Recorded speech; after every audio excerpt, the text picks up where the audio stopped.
အင်္ဂလန်ကြောင့်တေဂျီတန်ရပျောက်ဆုံးမှုစင်းနေဒီနေ့ညနေ6နာရီတိငလင်တန်ကြောင့်ကျွန်တော်တေဆုံးသူစုစုပေါင်း3649ဦးဒဏ်ရာရသူစုစုပေါင်း9018ဦးပျောက်ဆုံးသူစီစုပေါင်း145ဦးရှိပါတယ်ဒီတေဆုံးဒဏ်ရာရပျောက်ဆုံးသူတွေအတွက်နိုင်ငံတော်အစိုးရအနေနဲ့လည်း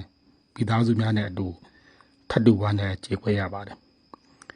ကူညီထောက်ပံ့မှုအနေနဲ့နိုင်ငံ22နိုင်ငံကလေရင်ခောက်ရည်106ခေါက်ရောက်ရှိခဲ့ပါတယ်ကယ်ဆယ်ဝန်ထမ်း1938ဦးထောက်ပံ့ရေးပစ္စည်း1482တန်ကျော်ကယ်ဆယ်ရေးပစ္စည်း1100တန်ကျော်ရောက်ရှိခဲ့ပါတယ်ကျွန်တော်ရခိုင်ကလည်းနိုင်ငံတွေကိုကျွန်တော်တို့အမည်စင်းနဲ့ဖော်ပြပြီးဖြစ်ပါတယ်ထပ်တိုးလာတဲ့နိုင်ငံကတော့ဩစတြေးလျနိုင်ငံနဲ့အဇာဘိုင်ဂျန်နိုင်ငံတို့ပဲဖြစ်ပါတယ်